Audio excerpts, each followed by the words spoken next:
Halo sahabat Indonesia, kita bertemu lagi dalam Opini Rudi.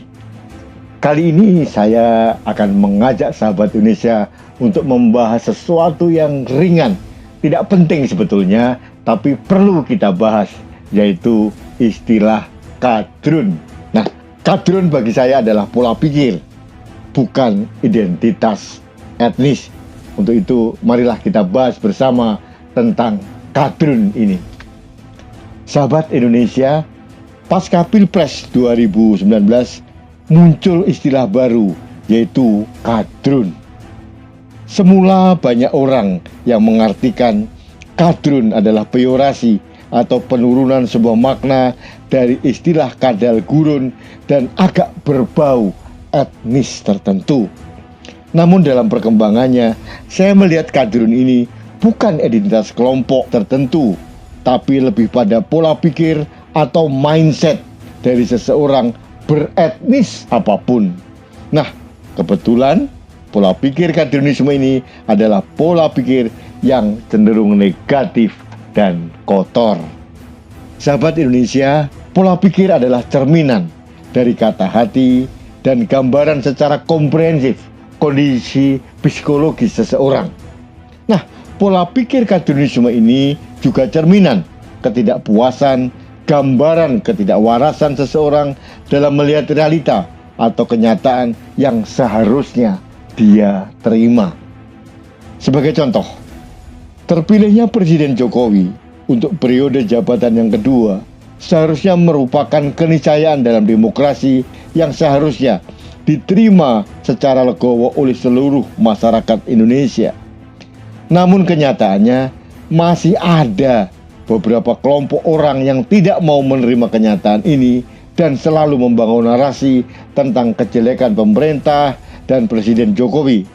Nah, kelompok ini adalah kelompok yang bermindset kadrunisme dan ini banyak terjadi akhir-akhir ini.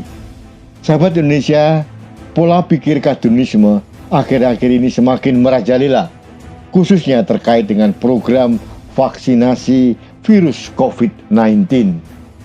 Dari awal mereka begitu nyinyir, mulai minta gratis sampai minta presiden divaksin terlebih dahulu dan dilakukan secara terbuka, live, tanpa editing.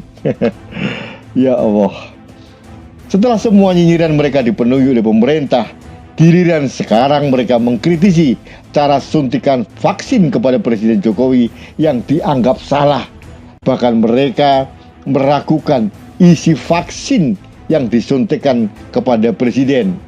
Pola pikir yang aneh, nyeleneh, dan hampir mendekati ketidakwarasan. Sahabat Indonesia, dari awal saya sudah memberikan saran kepada otoritas pemerintah untuk tidak perlu meladeni nyinyiran para kelompok pola pikir kadrunisme ini. Karena apapun yang dilakukan oleh pemerintah, ciu Presiden Jokowi pasti akan dianggap salah oleh kelompok sakit jiwa ini.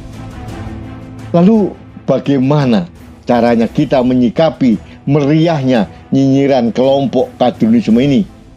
Saran saya, jangan pernah pedulikan mereka. Mereka sejatinya hanya kelompok dalam jumlah yang kecil. Mereka hanya terdengar bergaung kencang di media sosial, tidak lebih. Semakin kita tanggapi ulah mereka, semakin akan merajalela mereka. Kita jangan pernah menjadi agen distribusi ketidakwarasan mereka. Sahabat Indonesia, kita juga jangan pernah berambisi meluruskan kebengkokan pola pikir mereka. Karena hal itu sia-sia dan hampir tidak ada manfaatnya.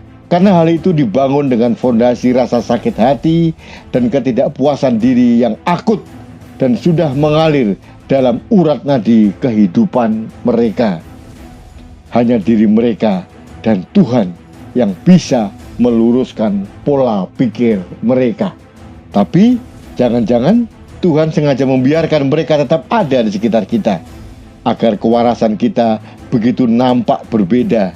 Dan ini sebuah kemewahan yang diberikan Tuhan kepada kita, kaum akal sehat.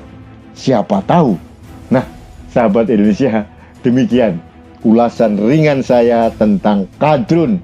Mudah-mudahan menjadi perspektif baru bagi Anda semuanya.